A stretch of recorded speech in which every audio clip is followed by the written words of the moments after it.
Knee replacement surgery में कौन कौन से मटेरियल के इम्प्लांट इस्तेमाल होते हैं। नमस्कार दोस्तों, मैं हूं डॉक्टर हिमांशु त्यागी, ऑर्थोपीडिक सर्जन। आज हम बात करेंगे एक बहुत ही आम सवाल पर। घुटने के रिप्लेसमेंट इम्प्लांट किस मटेरियल से बने होते हैं। ये एक बहुत अच्छा सवाल है, क्योंकि जब आप जान जाते हैं कि आपके शरीर में क्या डाला जा रहा है तो सर्जरी को लेकर कॉन्फिडेंस बढ़ता है। सो कम, लेट्स टॉक अबाउट इट। घुटने के पूरे इम्प्लांट में आमतौर पर 3 हिस्से होते हैं। पहला, फेमोरल कंपोनेंट, यह जांघ की हड्डी के अंतिम हिस्से को ढकता है। दूसरा, टिबियल कंपोनेंट, यह पिंडली की हड्डी के ऊपर बैठता है। तीसरा, प्लास्टिक इंसर्ट, यह दोनों धातु के हिस्सों के बीच कुशन का काम करता है और मूवमेंट को स्मूथ बनाता है। अब आइए एक एक हिस्से में इस्तेमाल होने वाले मटेरियल को समझते हैं। फेमोरल कंपोनेंट या जांघ की हड्डी वाला हिस्सा, इसमें हम आमतौर पर मेटल एलॉयज इस्तेमाल करते हैं। सबसे ज्यादा इस्तेमाल होने वाले मटेरियल हैं कोबाल्ट क्रोमियम एलॉयज। ये बहुत मजबूत होता है, जल्दी खराब नहीं होता और लंबे समय तक चलता है। सेकंड है ऑक्सीडाइज्ड जिरकोनियम, कॉल्ड एज ऑक्सीनियम। इसमें मेटल की ताकत होती है और सतह सिरेमिक जैसी स्मूथ होती है।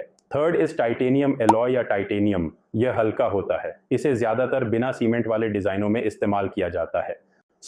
इनमें से कोबाल्ट क्रोमियम सबसे ज्यादा इस्तेमाल किया जाता है, क्योंकि यह बहुत टिकाऊ और मजबूत होता है। Now let's talk about tibial component या पिंडली की हड्डी वाला हिस्सा। यह 2 भागों में होता है। पहला, मेटल ट्रे जो हड्डी को छूता है। दूसरा, प्लास्टिक इंसर्ट जो फेमोरल हिस्से को छूता है। मेटल ट्रे में आमतौर पर टाइटेनियम एलॉय जो हड्डी से अच्छे से जुड़ता है, या कोबाल्ट क्रोमियम एलॉय जो सीमेंट के साथ इस्तेमाल होता है, यूज करते हैं। अब बात करते हैं सबसे जरूरी हिस्से की, प्लास्टिक इंसर्ट की। प्लास्टिक इंसर्ट या कुशन का काम करने वाला हिस्सा, यह बनता है एक खास प्लास्टिक से जिसे कहते हैं पॉलीएथिलीन। केमिकली ये होता है ultra high molecular weight polyethylene. ये प्लास्टिक आपके घुटने के पुराने कार्टिलेज की तरह काम करता है, जिससे मेटल के दोनों हिस्से आराम से आपस में घूम सके।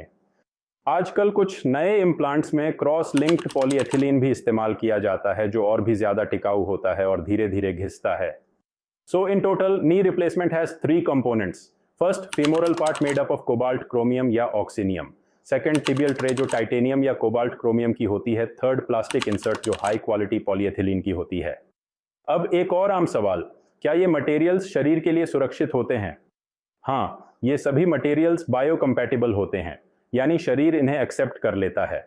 दीज आर नॉन कोरोसिव, यानी ये अंदर से जंग नहीं लगते और ड्यूरेबल होते हैं, यानी 20-25 साल या उससे ज्यादा चल सकते हैं। बहुत ही कम मामलों में अगर किसी को मेटल से एलर्जी हो तो हम हाइपो एलर्जेनिक इम्प्लांट्स जैसे गोल्ड या सिरेमिक कोटेड मटेरियल्स का इस्तेमाल करते हैं। अब बात करें सीमेंट की, अधिकतर मामलों में हम हड्डी से इम्प्लांट जोड़ने के लिए बोन सीमेंट का इस्तेमाल करते हैं, जिसे कहते हैं पॉलीमेथाइल मेथाक्राइलेट या पीएमएमए। कुछ डिजाइनों में सीमेंट लेस फिक्सेशन भी होती है, जिसमें इम्प्लांट अपने आप हड्डी से चिपक जाता है। I hope this video was useful for you all. Thanks for watching.